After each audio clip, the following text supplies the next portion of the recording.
please welcome the Prime Minister of the United Kingdom, Boris Johnson.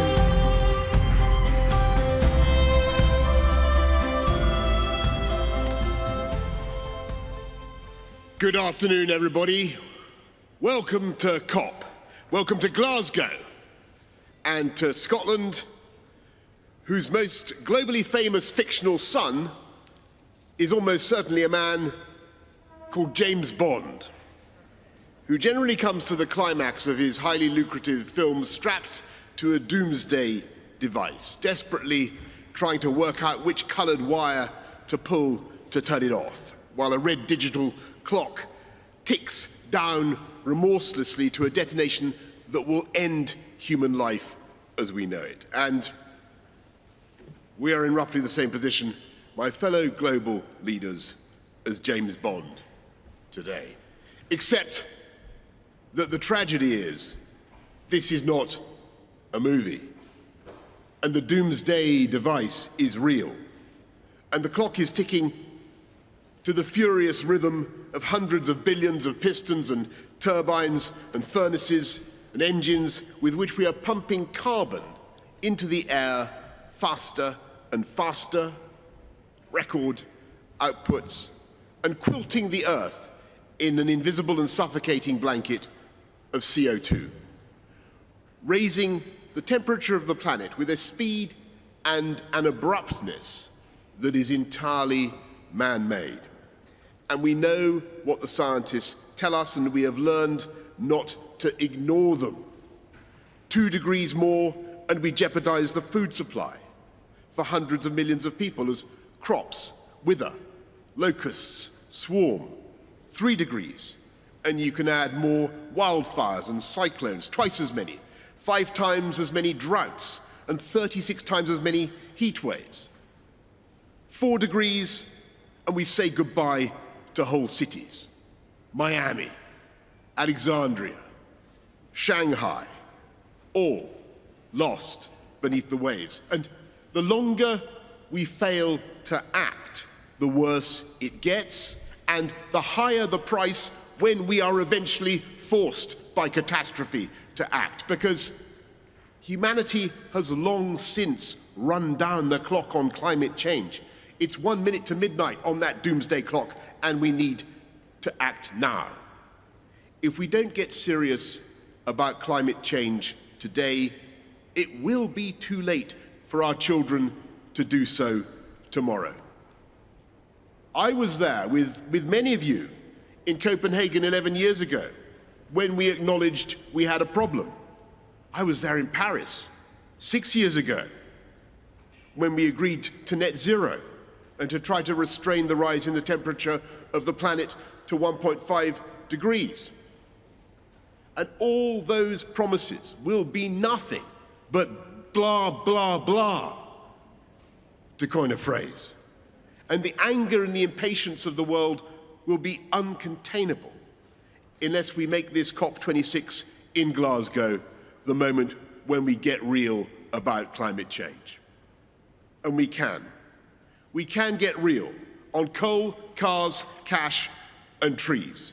We have the technology to deactivate that ticking doomsday device, not all at once.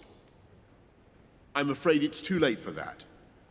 But one by one, and with ever greater speed and efficiency, we can begin to close down those billions of hydrocarbon combustion chambers that you find currently in every corner of the planet.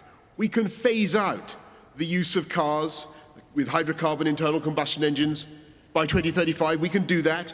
We in the UK are leading by ending new sales by 2030. We can end the use of coal-fired power stations. We can do it by 2040 in the developing world, 2030 in the richer nations.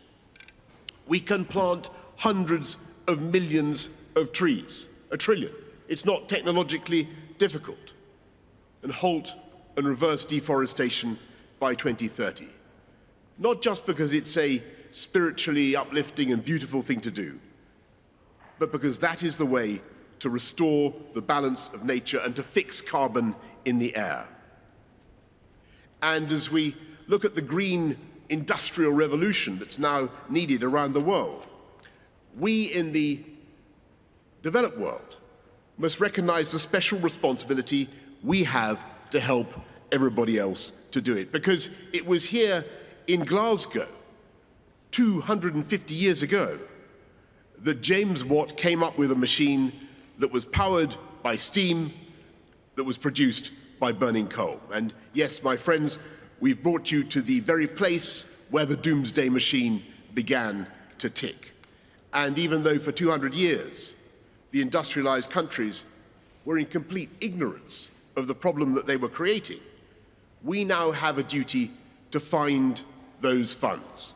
$100 billion a year that was promised in Paris by 2020, but which we won't deliver until 2023, to help the rest of the world to move to green technology. But we cannot and will not succeed by government spending alone.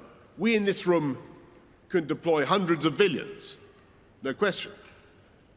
But the market has hundreds of trillions, and the task now is to work together to help our friends to decarbonize, using our funds, the funds we have in development assistance, and working with all the multilateral development banks so that in the key countries that need to make progress, we can jointly identify the projects that we can help to de-risk so that the private sector money can come in just the same way that it was the private sector that enabled the UK to end our dependence on coal, become the Saudi Arabia of wind.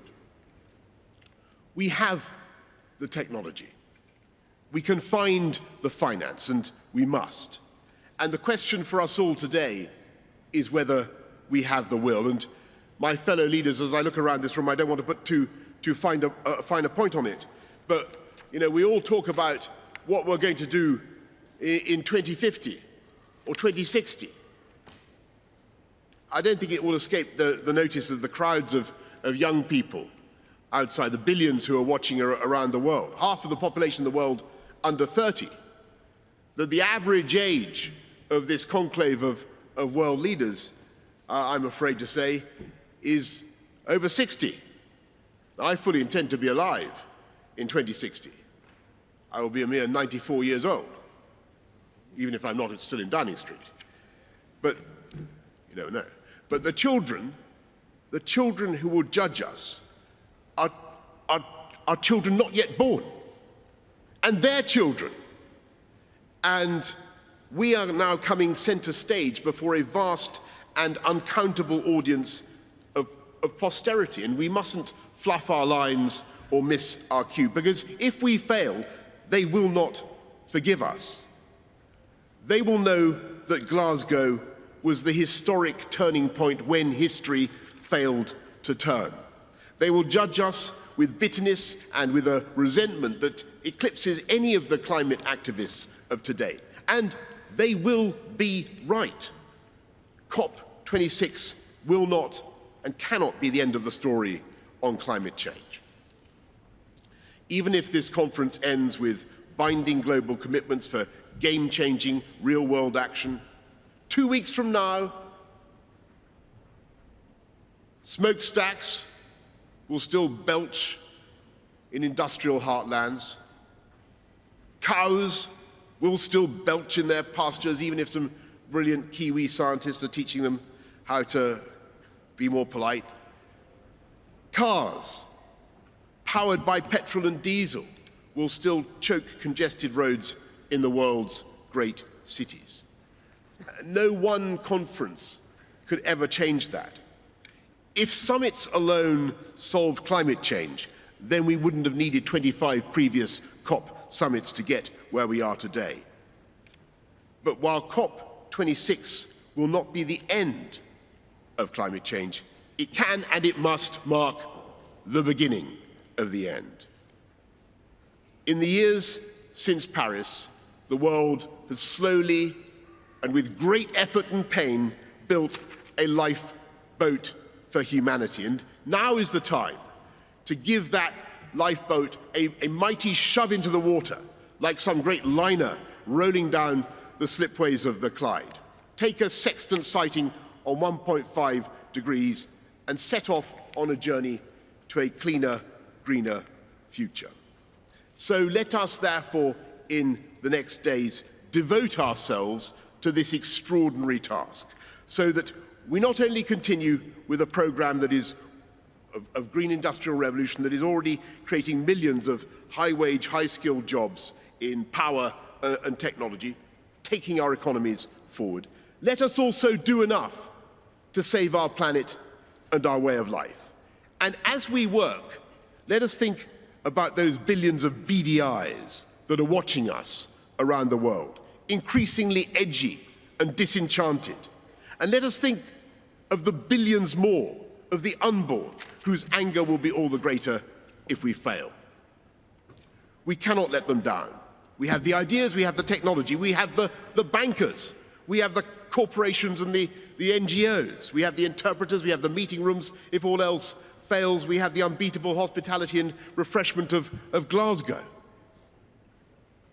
We may not feel much like James Bond, not all of us necessarily look like James Bond, but we have the opportunity and we have the duty to make this summit the moment when humanity finally began, and I stress began, to defuse that bomb, and to make this the moment when we began irrefutably to turn the tide and to begin the fight back against climate change.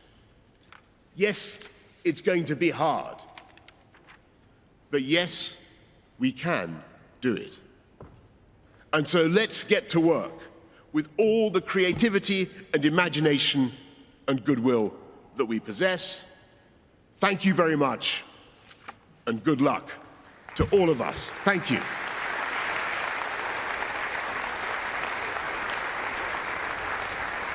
Bringing voices from Earth into COP26.